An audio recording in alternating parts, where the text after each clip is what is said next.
Welcome to another episode of Erik Wait Whiskey Studies during Islay month, February 2019.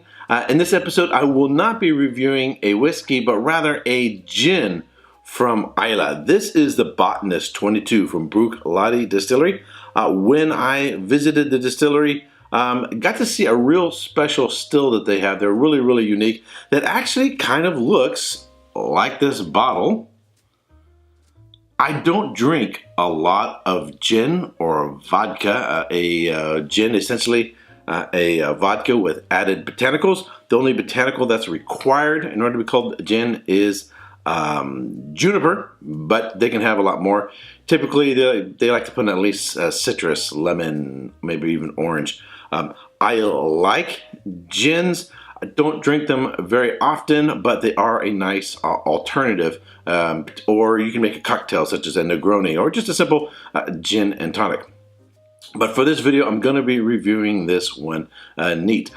But before getting into this, I want to show you some video and photo clips that I took while visiting the distillery, as well as my notes on this gin.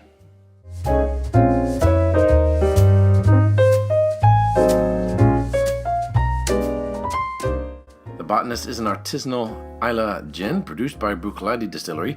9 of the classic gin aromatics include orris root, cassia bark, and coriander seed, plus 22 local botanicals handpicked by an expert foraging team from the windswept hills, peat bogs, and Atlantic shores of Islay. The gin is made in a unique Lomond still known as Ugly Betty.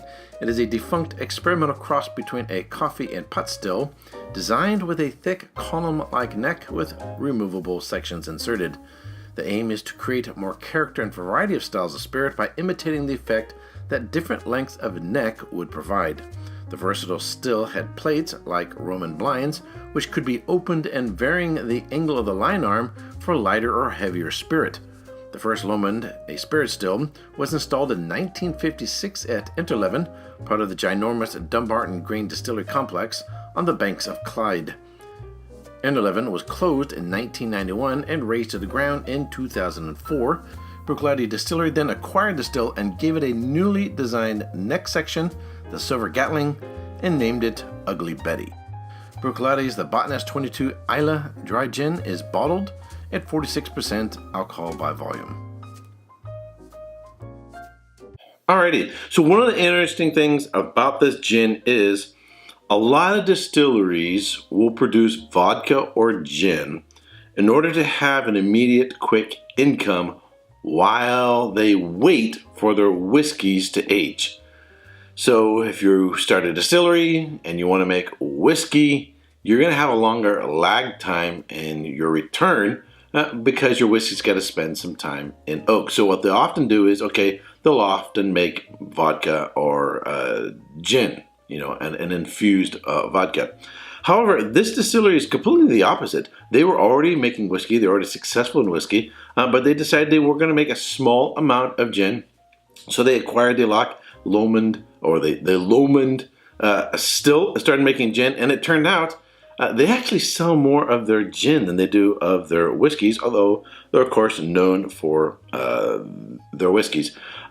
This is not expensive. It's only around $30 here in the United States, widely available, and you don't have to buy a full large size bottle. They do come in half sizes as well. All right, let's get into this.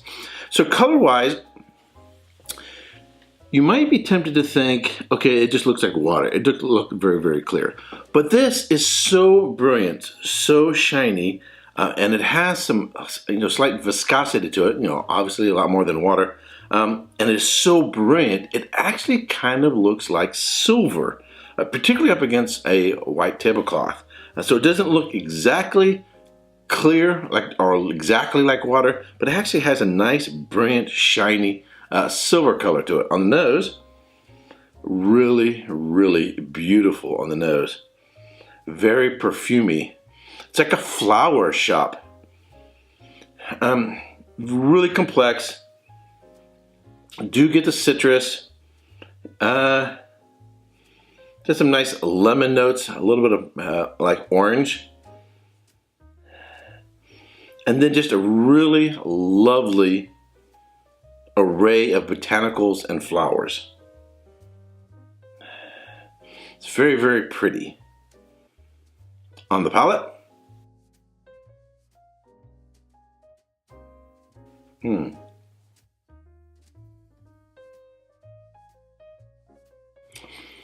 it's nice, it's light, it's refreshing. It has a huge array of citrus, florals, herbs, spices. It has a nice lingering spicy finish.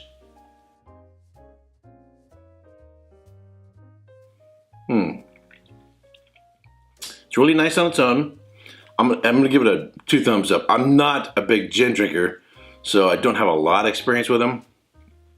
You know, I've had your London Dry Gins, and I've had a Hendrick's gin, and several others I've reviewed for studying for exams. This is a lot more complex than any other gin I've ever had. It has a lot going on here.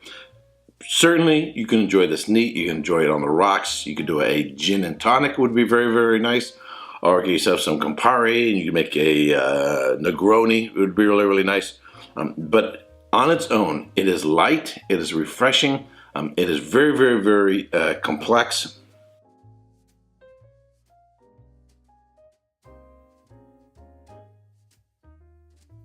And it's just a very pretty spirit. All right, well, what I get in terms of scores? Let's go 92 points.